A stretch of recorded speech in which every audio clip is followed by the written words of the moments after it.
Well, here in the United States, we have just finished our Thanksgiving weekend, and now we are in our festive part going into our Christmas holidays, our Hanukkah holidays, our Kwanzaa, all these things where we're festive and we're with family and having a great time of joy and peace and happiness, right?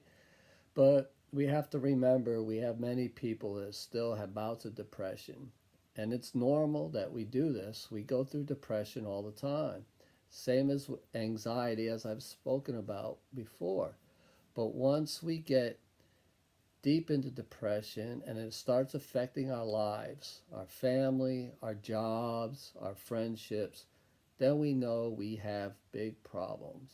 And I want to help people alleviate this problem of depression so they could have a nice family time and to feel alive with each other. In America, in the past 2 decades, depression has risen 10%. That is a lot. And I want to take a look at 6 different things that we could do to help alleviate depression today. My name is William Ramada from Mastering Life's Journey in Virginia Beach, Virginia. This is my own personal practice. So let's take a look at 6 things to help alleviate depression. The first thing is to make sure you get your omega 3s, your fatty acids. Our brain needs a steady supply of omega 3s to function properly. People who don't get enough of these omega 3s are at an increased risk of all forms of mental health, even depression. In countries with the highest level of omega 3 consumption have the lowest rates of depression. Clinical researchers are now even using omega 3 supplements as a treatment for depression, and so far the results are just great. The second thing we'd like to talk about is engaged activity. Keeping your mind busy and an engaged activity keeps us from ruminating, and we all know ruminating causes depression. Thinking over and over and over, oh, how bad this was or that was or what can be. We are more isolated now in our lifestyle than we were 10 years ago because technology allows us to work, do our jobs individually. We are on social media. We are not around people as often. And when we are interacting with another person, your mind just doesn't have the time and chance to dwell on these repetitive negative thoughts. But really, any sort of engaged activity can work to interrupt this rumination. It is that simple, and it could be anything from like doing word games or listening to music or dancing in your kitchen or whatever you want to do to raise your energies and to do what things you know make you happy. Another thing is physical exercise. And if you know me, then you know where I stand on exercise. It's essential, at least for your brain. I, I can't go into 2 or 3 days without feeling the effect of no exercise. I start feeling down, lazy, don't want to do anything, and it's that quick. Researchers have compared aerobic exercise and Zoloft head to head in a treatment for depression. Even at a low dose of exercise, just 30 minutes of brisk walking 3 times a week, patients who worked out did just as well as those who took the medication. The patients on Zoloft were about 3 times more likely than the exercisers to become more depressed again over a 10-month follow-up period. That's amazing exercise. You gotta love it. Another things what I really love is sunlight exposure. A deep link exists between light exposure and depression. Your body needs the light to reset its internal clock. The brain gauges the amount of light that you get each day, and it uses that information to reset your body clock. So without the light exposure, your body clock eventually gets out of sync, and when that happens, it throws off important circadian rhythms that regulate your energy, that regulates your sleep, your appetite, and your hormone levels. The disruption of these important biological rhythms can trigger clinical depression, and it will.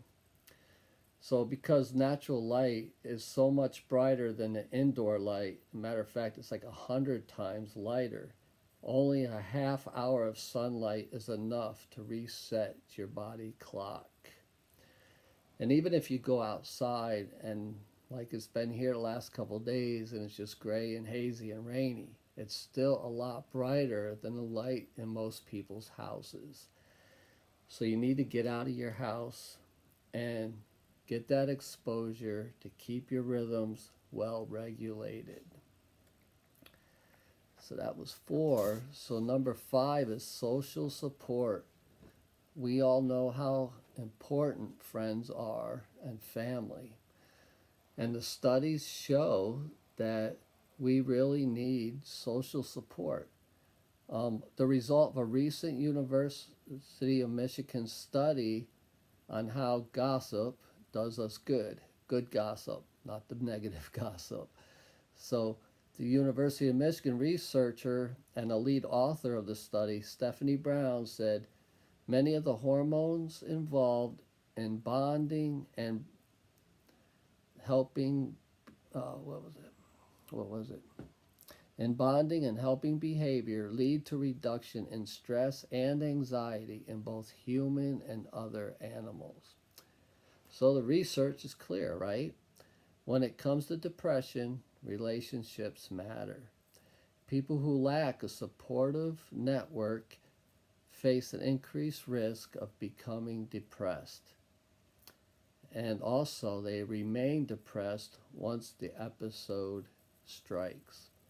Fortunately, we can do a great deal to improve the quality of depth of our connections with others, and this can be a huge payoff in terms of fighting depression and reducing the risk of reoccurrence. So get out there, have some friends, and be involved. And one of my other favorite ones, you gotta love this one, ready? Sleep. Amen, right? I love to sleep, but I wish I could stay asleep, but that's a different story.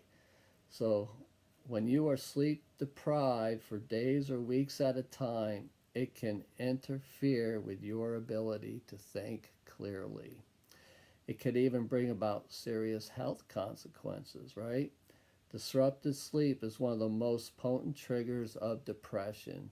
You have to make sure you get your rest. And there's evidence that most episodes of mood disorder are preceded by at least several weeks of subpar slumber. You have to get your sleep. 6 hours, 8 hours, 5, whatever your body requires, you need to get that sleep. So these are 6 things that you need to do to help keep the depression away. So we could sum them up.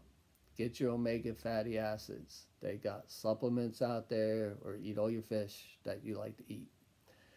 Engage the activity of your mind. Do things to use your mind. Do things to raise your energy and feel happy. Meditate. Read. Dance to your music. Something. Social support. Have your network of friends and family. It's important to talk and get your stuff out. And then, of course, sleep and exercise. I missed my exercise, right? Did I miss anything else? And your sunlight.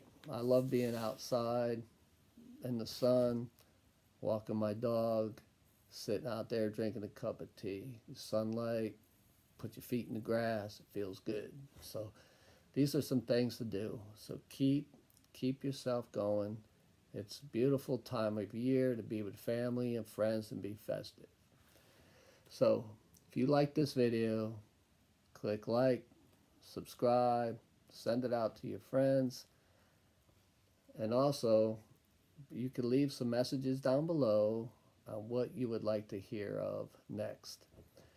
Um, we've done anxiety, depression, different topics. It doesn't have to be any kind of disorder. It could be anything that you want. So again, my name is William Ramada. You can contact me at william@masteringlifesjourney.com or on my website, masteringlifesjourney.com. Act now, be happy, be alive, and enjoy the holiday season.